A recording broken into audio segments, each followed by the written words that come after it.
खैबर में अमन जरगा हुआ। ज़िला खैबर ये नए वज़ीर आला का अपना आबाई इलाका है और एग्जैक्टली जो मैसेजेस उन तक कन्वे हुए इमरान खान की जानिब से कि अपनी आवाम के पास मुकदमा लेके जाएं, सूबे में क़याम अमन के लिए, कबाइली इस्लाह में क़याम अमन के लिए, तो वो आज उन्होंने एग्जीक्यूट किया। और हमने देखा कि कल चारसदा में उन्होंने ज़बरदस्त जलसा किया। आज ज़िला खैबर में वो चले गए आवाम के पास, कल या अगली तारीख में वो करक जा रहे हैं। तो ये उनका इसी तरह शेड्यूल चलता रहेगा। नेक्स्ट स्टॉप करक होगा, उसके भी इंतजाम जारी हैं। बहरहाल जो आज 3 अहम मुतालबात रखे गए, मैं ज़्यादा टाइम नहीं लूँगा, जल्दी से आपको बता देता हूँ कि एक तो सूबे में अमन व अमान की सूरत हाल के लिए जो मिलिट्री ऑपरेशन है, एक बार फिर उसको उन्होंने अपोज़ कर दिया और कहा कि ये बंद होने चाहिए और जो भी फ़ैसला हो सूबे के अवाम के लिए, ख़ास तौर पे कबाइली इस्लाह के लिए, वो किसी बंद कमरे में ना हो, इनको मेन स्टेक होल्डर बनाया जाए, इनसे मुशावरत के साथ किया जाए। एंड उन्होंने जो आज तकरीर कर डाली है या जो नैरेटिव दे दिया है उन्होंने, वो एग्जैक्टली इन लाइन है विद इमरान खान पॉलिसी। वो कह रहे हैं कि सूबे की आवाम को उनका हक दिया जाए। ये नहीं है कि कोई 3 गाड़ियाँ दे दी तो बहुत उसकी वाह कर दी कि हमने जनाब सूबे के लिए ये कर दिया, इंसदाद दहशत गर्दी के तावन के लिए ये कर दिया। वो कह रहे हैं कि हमें, ये उनके कोट एंड कोट वर्ड्स में आपको बता रहा हूँ, वो कह रहे हैं कि हमें भीख नहीं चाहिए, हमें हमारा हक चाहिए। उन्होंने मुतालबा किया है कि वो जो नेट हाइडल प्रॉफिट है, जो कि सूबा बिजली पैदा करता है, उसकी मद में जो उन्हें मिलना चाहिए वो उन्हें दे दिया जाए। फिर कबाइली इस्लाह के लिए जो सालाना 100 अरब रुपए का एक पैकेज रखा जाता है, उसका उन्होंने मुतालबा किया कि वो इतने सालों से जो पेंडिंग है तो वो 500 अरब रुपए के करीब करीब बन रहा है। वो कह रहे हैं हमें वो दे दिया जाए, हम खुद अपना सारा इंतज़ाम कर लेंगे, किसी के ऊपर डिपेंडेंट होने की ज़रूरत नहीं है।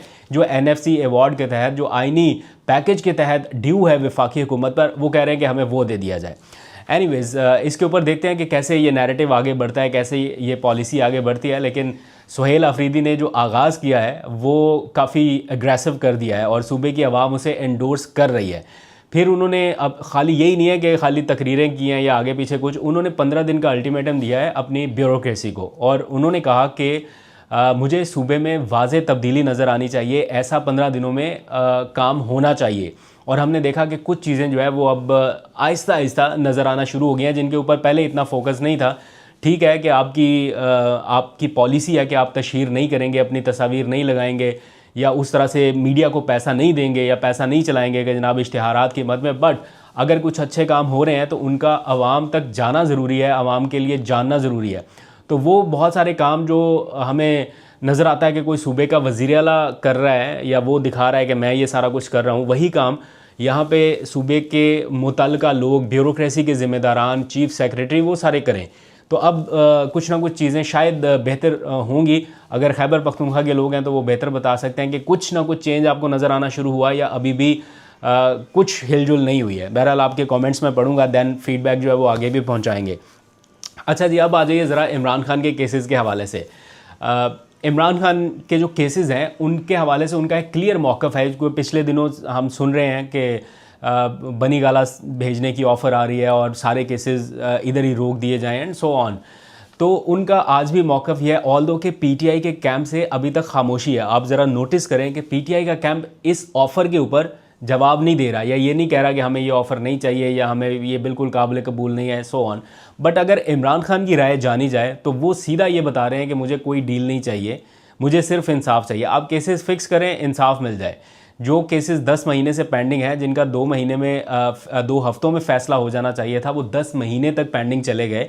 तो ये क्यों हो रहा है? जो आज बताया जा रहा है, आपको बावर कराने की कोशिश की जा रही है कि ये इस्लामाबाद हाई कोर्ट की फिक्सेशन पॉलिसी के तहत किया जा रहा है कि जनाब जो अपील जिस नंबर पे आएगी उसी नंबर के साथ सुनी जाएगी। बेशक वो उसको 5 साल लगें, 8 साल लगें, 2 साल लगें, वो उस नंबर के अकॉर्डिंग सुनी जाएगी। ये है फिक्सेशन पॉलिसी के पहले आइए पहले पाइए की बुनियाद पर। ये अच्छी पॉलिसी है, मैं इसको इंडोर्स करता हूँ। ये नहीं कि कोई बाद में आए तो ये कर दीजिए, लेकिन जहाँ पर मुल्की मामलात इस तरह से आपको नज़र आ रहे हो या उनमें एक तनाव हो, एक पोलराइजेशन हो, तो यहाँ पर एक्ट्स को किस तरह से नज़रअंदाज किया गया, यहाँ पे आइन को किस तरह से नज़रअंदाज किया गया, क्लियर कट जो चीज़ें आइन में लिखी गई थी उनके साथ क्या हुआ वो किसी को नहीं है इस टाइम नज़र आ रही। बस ये है कि फिक्सेशन पॉलिसी सिर्फ पॉलिसी है, वो बन गई है, इसको हर सूरत में इम्प्लीमेंट करना है। आइन के ऊपर, एक्ट के ऊपर, कानून साजी के ऊपर जिस तरह से आंखें फेरी गई हैं वो एक अलग मैटर है, लेकिन फिक्सेशन पॉलिसी जो है वो बड़ी ज़रूरी है, उसके ऊपर अमल करना है। तो ये सारा कुछ चल रहा है। बहरहाल 2 केसेस अब अदालतों में आने जा रहे हैं। पहला एक तो इमरान खान के वो ट्विटर अकाउंट की बंदिश के हवाले से है, एक मुहिब वतन शहरी हैं, उन्होंने एप्लीकेशन दायर की है कि जनाब इमरान खान के अकाउंट से जो है वो चूँकि एंटी स्टेट चीज़ें आ रही हैं तो इसको बंद किया जाए और जो पीटीआई के लोग हैं उनको मना किया जाए कि वो उसको रीट्वीट ना करें। ये मामला इस्लामाबाद हाई कोर्ट में समाअत के लिए फ़िक्स हो गया। गालबन 4 नवंबर को, अगले महीने की 4 तारीख को इस केस की समाअत होने जा रही है और जस्टिस अरबाब मोहम्मद ताहिर इसकी समाअत करेंगे। सिंगल रुकनी बेंच है। मुझे लगता नहीं है कि उनके बेंच से कोई बहुत सख्त ऑर्डर आ जाएगा, लेकिन जो भी आएगा ऑर्डर उसको फिर 2 रुकनी बेंच जो है वो अंडू कर सकता है, या जो भी आगे की अगर कोई कार्रवाई होगी या चैलेंज होता है वो कोई फैसला, तो वो फिर 2 रुकनी बेंच उसके ऊपर कोई स्टैंप लगा सकता है, जैसा कि माजी में होते आ रहा है। तो अब हो सकता है चूँकि मुताल्लिका जो फ़रीक़ैन है, NCCI है, उनको भी नोटिसेस वगैरह हो गए हैं, सुप्रीटेंडेंट अडयाला जेल को भी बुला लिया गया है।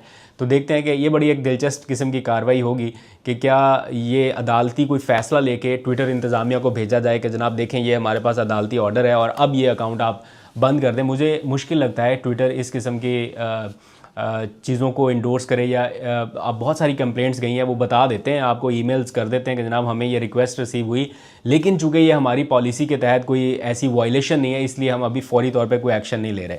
तो ये जो इमरान खान साहब का अकाउंट है ये बाकी कुछ लोगों के लिए इशू है, लेकिन इसको बंद करा पाना ये थोड़ा सा मुश्किल लग रहा है। एनी हाउ, दूसरा केस जो है वो जो अपोजिशन लीडर शिबली फराज, जो कौमी असम्बली में और सेनेट में दोनों में, यानी उमर अयूब साहब कौमी असम्बली में और सेनेट में शिबली फराज, इनकी नाअहलियों का जो मामला है उसको सुप्रीम कोर्ट ऑफ पाकिस्तान में ले जाया गया है कि जनाब अब इनकी नशिस्तों पर इलेक्शन होने वाला है, तो इससे पहले कि इलेक्शन हो जाए आप इसको रोक दें और इनकी जो नाअहली है इसको मुअत्तल करें और अपोजिशन लीडर को इसी तरह काम जारी रखने की हिदायत की जाए। अब अदालत ने वो केस 27 इसी महीने की 27 अक्टूबर के लिए मेरा ख्याल फ़िक्स कर दिया है। अब दिन बहुत कम रह गए हैं क्योंकि इस मंथ के एंड तक गालबन सेनेट के इलेक्शंस होने हैं, जो नए इलेक्शंस हैं इन्हीं की सीटों के ऊपर। तो अब शिबली फराज साहब की नशिस्त के ऊपर क्या इलेक्शन होगा या उसे रोक दिया जाएगा, ये बहरहाल देखना पड़ेगा।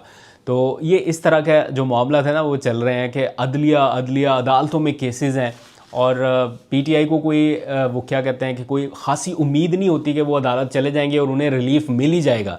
इस्लामाबाद हाई कोर्ट में जिस तरह से मामला चल रहे हैं वो आपके सामने है। सुप्रीम कोर्ट ऑफ पाकिस्तान के आइनी बेंच में ये मामला जाएगा, वो क्या डिसीजन करेंगे। अभी तक आइनी बेंच की जानिब से पीटीआई के हक़ में तो कोई फ़ैसला हमने नहीं देखा, ना कोई टिल्ट देखा है, ना कोई फ़ैसला देखा है। बहरहाल देखते हैं कि एक कानूनी प्रोसेस है वो उन्होंने उसको फॉलो करना है, वो आगे बढ़ते जा रहे हैं।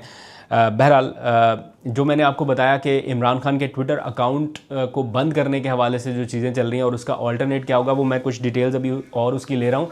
एक नई वेबसाइट जो है वो पाकिस्तान तहरीक इंसाफ लॉन्च करने जा रही है, जो कि इंटरनेशनल ऑडियंस के लिए होगी। पाकिस्तान में तो बंद हो जाती हैं वेबसाइट्स, जैसे इंसाफ.pk भी बंद है, लेकिन इसी तरह एक और वेबसाइट के ऊपर काम हो रहा है और वो वेबसाइट जल्द पाकिस्तान में भी और इंटरनेशनली लॉन्च कर दी जाएगी। इन केस पाकिस्तान में बंद भी कर दी जाती है तो इंटरनेशनल ऑडियंस जो है वो उसको एक्सेस कर सकेगी। बेसिकली ये बनाई ही इंटरनेशनल ऑडियंस के लिए गई है ताकि इमरान खान का जो नैरेटिव है वो आलमी सतह के लिए मौजूद रहे और उनकी जो चीज़ें हैं वो वहाँ पर आती रहें।